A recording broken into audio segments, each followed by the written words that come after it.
Okay साथियों, स्वागत है आपका मेरी इस लेक्चर सीरीज में जो कि सी प्रोग्रामिंग पर मैंने बनाई है।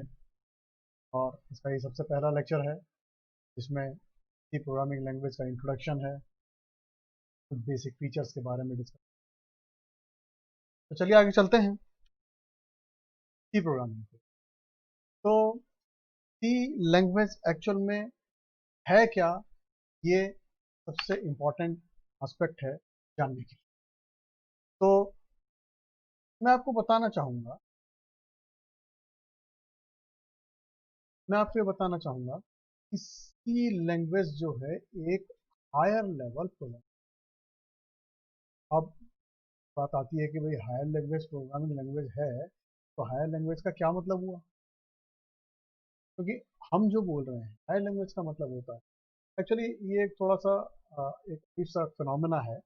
हायर लैंग्वेज उन्हें बोलते हैं जो कि ह्यूमन बीइंग, जैसे कि तो ये एक हायर लेवल लैंग्वेज है प्रोग्रामिंग लैंग्वेज। इसका मतलब ये है कि it is more like an English से हम के साथ कम। इसके अलावा इसकी दूसरी खासियत ये है, ये एक सिस्टम प्रोग्रामिंग लैंग्वेज। हम जो भी सिस्टम है उस सिस्टम को हम इससे चला सकते हैं, ये कहना चाहिए हम उससे गाइड कर सकते हैं किस तरह। इसके अलावा तीसरी बात आती है कि ये प्रोसीजर ओरिएंटेड मतलब को कोई काम कराना है, वो काम किस प्रोसीजर से होगा, पहला स्टेप क्या होगा, दूसरा स्टेप क्या होगा, तीसरा। तो ये प्रोसीजर ओरिएंटेड, वो स्टेप बाय स्टेप काम। इस कारण से इसके प्रोग्राम्स को लिखने में भी एक सहूलियत पैदा इस और ये सब बातें होने की वजह से, क्योंकि ये प्रोसीजर ओरिएंटेड है, ये लैंग्वेज भी हाई लेवल लैंग्वेज और साथ ही साथ ये एक सिस्टम प्रोग्रामिंग लैंग्वेज है, इसलिए इसको मिड लेवल लैंग्वेज का मतलब ये हुआ कि ये higher level language plus system language दोनों के बीच की चीज। तो अगर इसकी हिस्ट्री की बात करें तो इसकी हिस्ट्री जो है काफी लंबी है, पर हम बहुत ही प्रिसाइज, हम ज्यादा लंबे डिस्कशन पर नहीं जाएंगे हिस्ट्री के बारे में। तो ये जो प्रोग्रामिंग लैंग्वेज है, ये प्रोग्रामिंग लैंग्वेज 1972 में डेनिस रिची ने, जो कि AT&T बेल लेबोरेटरीज में काम करते थे, यूएसए में स्थित, उन्होंने इसको डेवलप किया अपने साथियों के साथ में।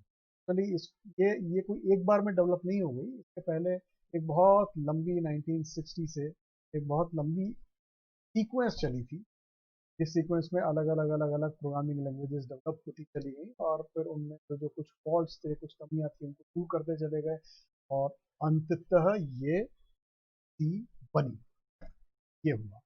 अब चूंकि डेनिस रिची ने करी, इसलिए डेनिस रिची को इसका फाउंडर भी कहा जाता है। और ये उस समय चूंकि यूनिक्स ऑपरेटिंग सिस्टम पर काम होता था, तो ये जो है ये यूनिक्स ऑपरेटिंग सिस्टम पर ही डेवलप की गई बाद में। और शुरुआत में ये मतलब ये इसका काम करना तरीका भी एक्चुअली इस तरीके का है कि यूनिक ऑपरेटिंग सिस्टम के बेटर तरीके।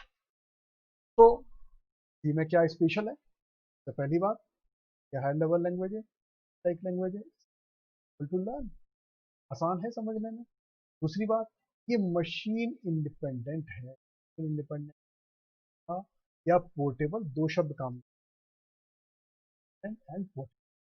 तो इसका मतलब ये हुआ कि आप किस मशीन पे काम कर रहे हैं, इससे इसको कोई फर्क नहीं पड़ता आपने जो कोडिंग बनाई है वो किसी मशीन पर उतनी ही इफिशिएंसी पर बनाई गई है, उस पर करती है। और यही कारण है इसको पोर्टेबल भी, यानी एक मशीन से दूसरी पर इसको पोर्ट किया जा सकता है, भेज। साथ ही साथ मिड लेवल है, इसके बारे में हम बात कर चुके हैं। स्ट्रक्चर्ड है, इसके बारे में हम बात कर चुके हैं। इसकी रिच लाइब्रेरी होने का मतलब था कि ये जो प्रोग्रामिंग लैंग्वेज है, इस प्रोग्रामिंग लैंग्वेज पर बहुत सारे फीचर्स हैं और वो फीचर्स जो है इसके अंदर ऑलरेडी इनबिल्ट है, आपको अलग से प्रयत्न करने की आवश्यकता नहीं।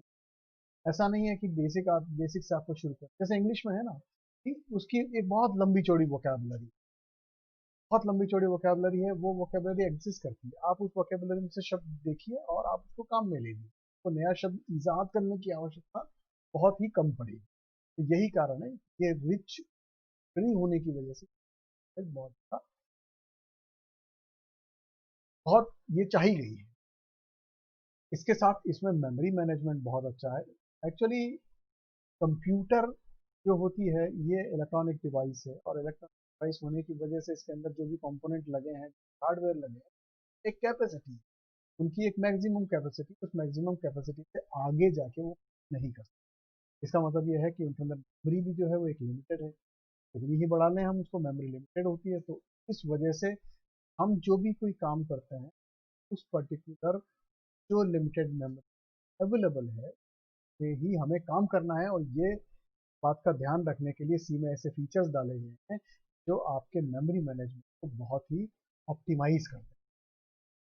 स्पीड है, ये आपके दिए हुए कोड को, जो कोड होता है वो बहुत ही स्पीडीली करता है। साथ में इसके पास पॉइंटर्स हैं, पॉइंटर्स जो हैं वो एक्चुअली मेमोरी मैनेजमेंट है। पॉइंटर मैं आपको बता दूं, पॉइंटर जो शब्द है ये वाकई पॉइंट से ही आया है। कहने का मतलब ये है कि ये सी लैंग्वेज के वो फीचर हैं जो किसी दूसरी लोकेशन की तरफ पॉइंट करते हैं। तो ये बात जानने की है, इसके बारे में डिटेल में हम आगे के लेक्चर्स में सुनेंगे और देखेंगे।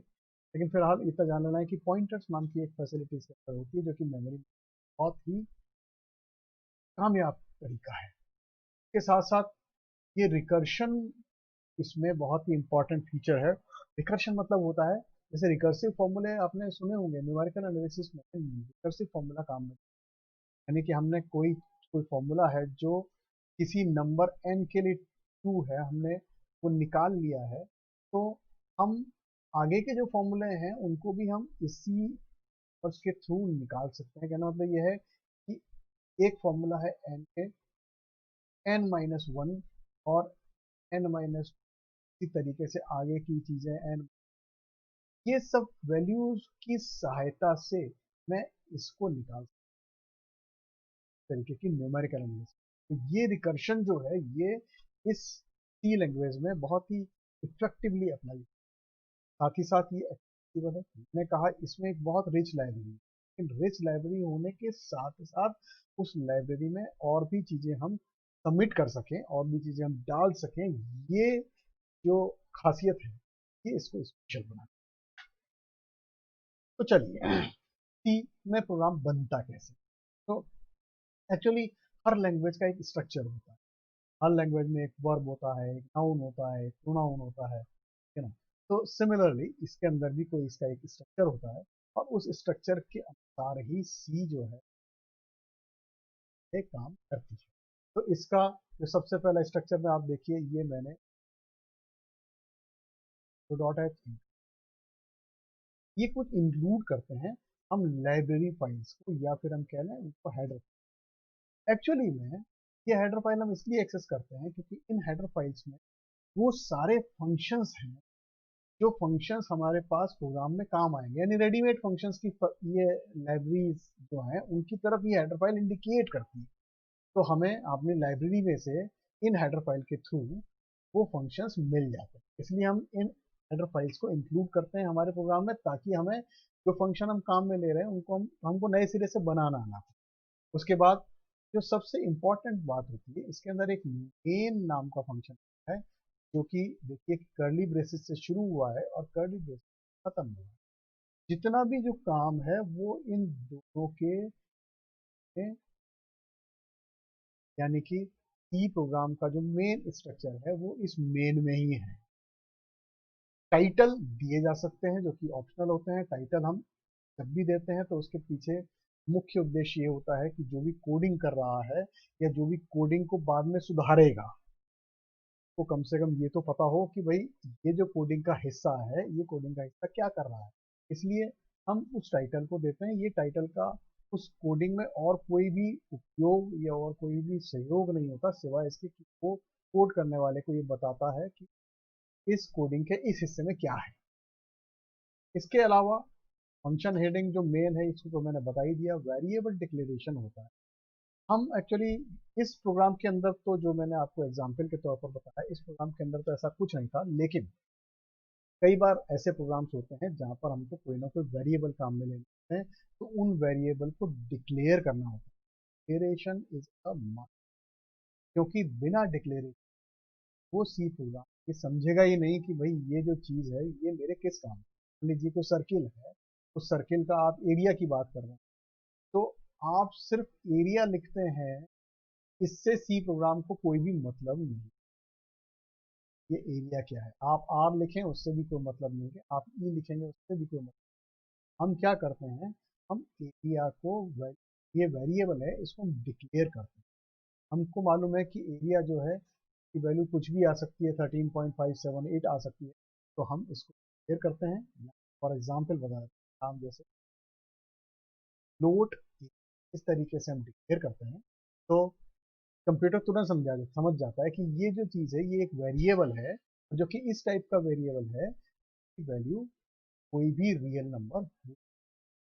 सिमिलरली जो प्रोग्राम स्ट्रक्चर है वो उसमें इनपुट होते हैं, फंक्शंस होते हैं और आउटपुट।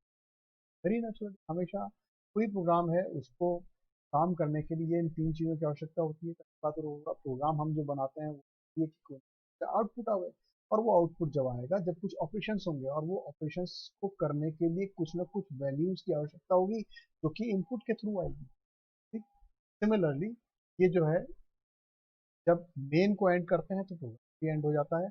और सामान्यतः हम यदि कोई, जैसा कि मैंने बताया एक्सटेंसिबल है, तो एक्सटेंसिबल है इसका मतलब हम कुछ इस तरीके के फीचर्स या कुछ हम इस तरीके के यूजर डिफाइंड फंक्शन भी इसके अंदर है। तो अगर हमने किसी प्रोग्राम में कोई यूजर डिफाइंड फंक्शन, तो वो यूजर डिफाइंड फंक्शन हम के आखिरी में चल सी के कुछ set of fundamental special character हैं, तो के बारे में देख लें। तो जितने भी सी के अपर और लोअर केस अल्फ़ाबेट्स हैं वो सी में आते हैं, यानी स्मॉल ए भी काम आएगा, कैपिटल ए भी काम आएगा, लेकिन दोनों डिफरेंट होंगे, ये जान लेना। सिमिलरली डिजिट्स हैं 0 से 9 तक और उनके कॉम्बिनेशन वो भी काम आएंगे। सिमिलरली कुछ स्पेशल कैरेक्टर काम आएंगे जो यहाँ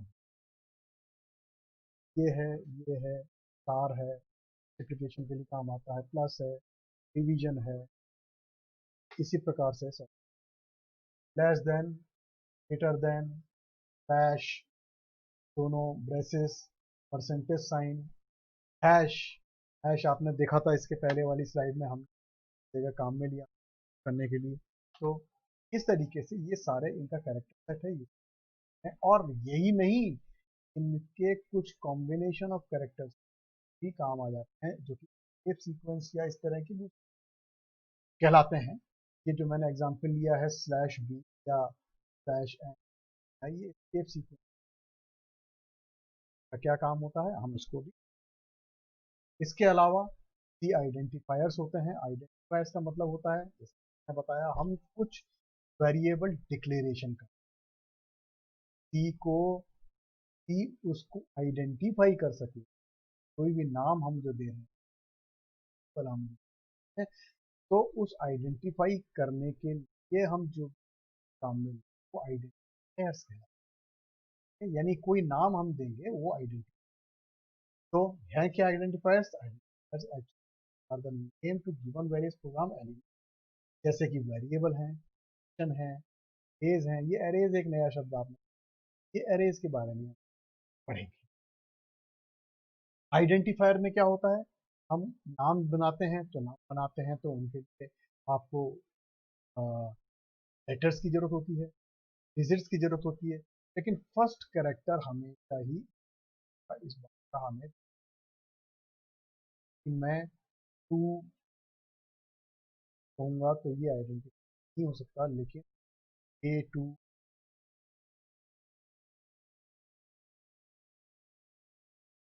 ये आइडेंटिफायर हो सकता है।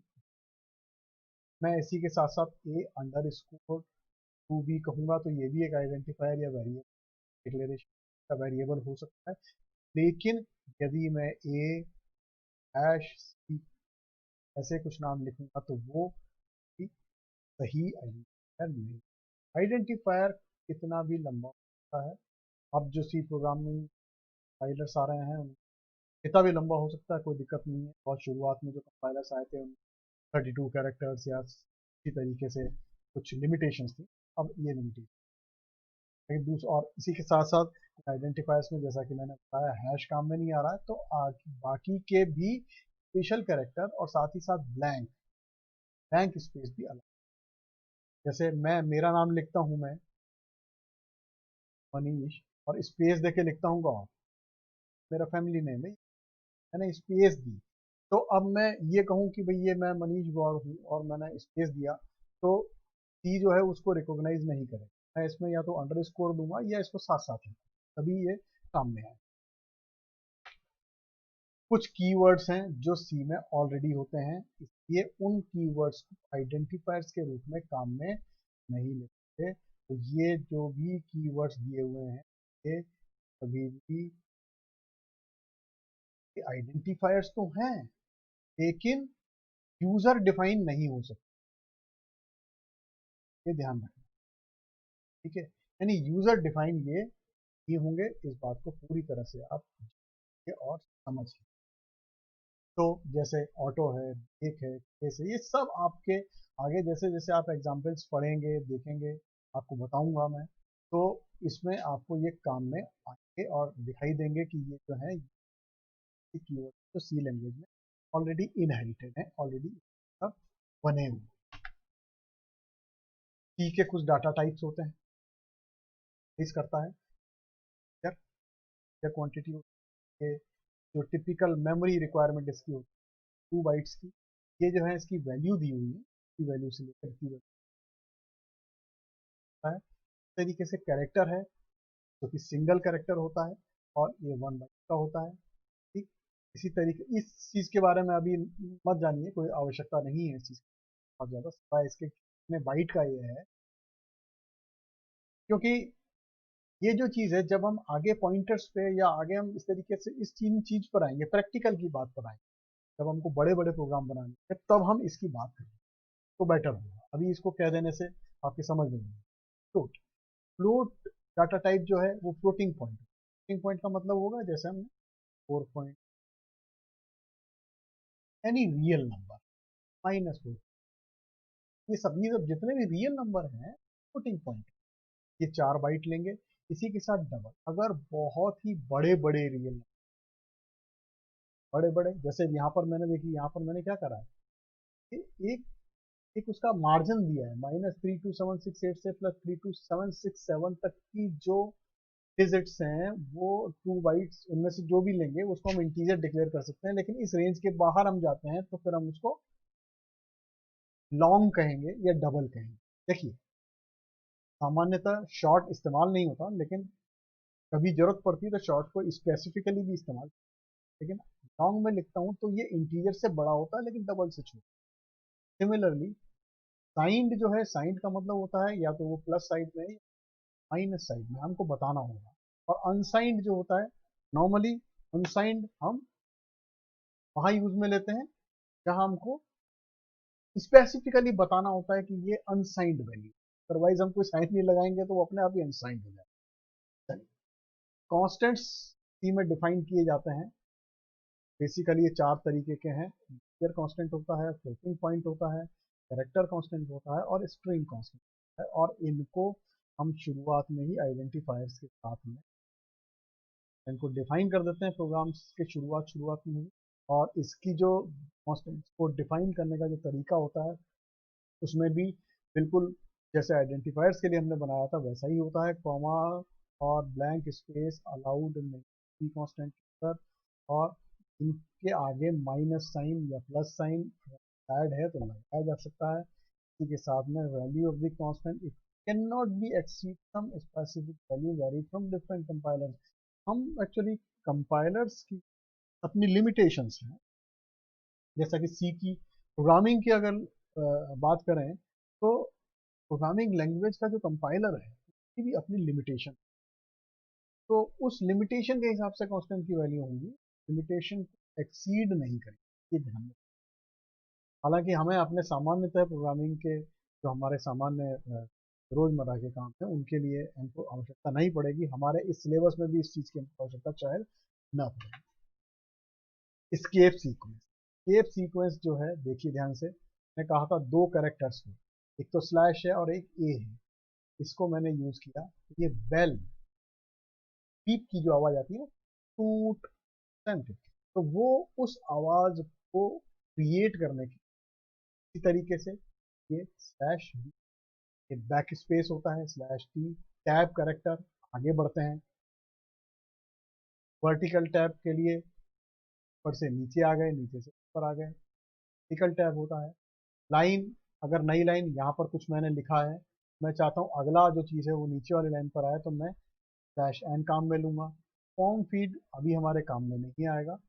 कैरेज रिटर्न भी लाइन की तरह ही होता है, न्यू लाइन की कैरेज रिटर्न मतलब हमारा रिटर्न जो होता है ना, ये वाला साइन देखा है आपने कीबोर्ड के ऊपर, तो ये जो साइन वाली की इसको कैरेज रिटर्न में एंटर किया तो वो नई लाइन में आया, ये नई लाइन की तरह काम में आता है। ये कोटेशन मार्क लगाने हो तो काम में आता है, और स्टॉप लगाने के बैक स्लैश, देखिए पहले से ही बैक स्लैश है, लेकिन हमें बैक स्लैश ही काम में लेना है, तो पहले एक बैक स्लैश फिर दोबारा बैक स्लैश, और ये नल के काम, ये एक्चुअली मैं बार बार कह रहा हूँ ये इस काम में आता है, तो भाई कहाँ काम में आता है काम, ये आउटपुट के काम आता है। चलिए ये जो चीज़ है ये आउटपुट, फॉर्मेटेड इनपुट या फॉर्मेटेड है, तो किसी खास तरीके से आउटपुट है, तो वहां पर हम इसको देते हैं।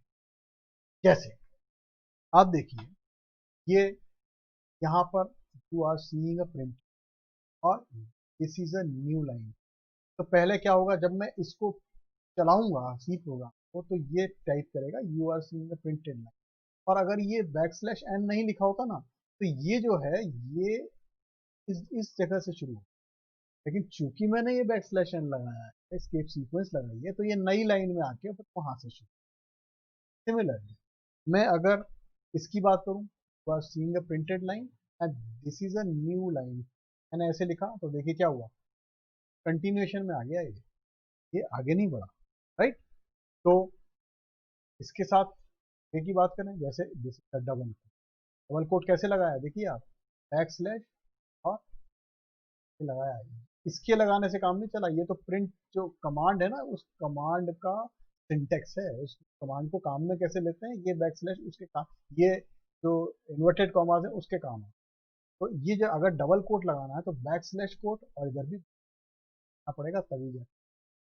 सिमिलरली अगर बैक स्लैश लगाना है तो बैक स्लैश और तभी काम आएगा। देखिए पहली वाली लाइन का आउटपुट क्या होगा, अब देखेंगे, back slash comma कटेड comma, कटेड comma, this is the double, similarly इस तरीके से ये आउटपुट निकल,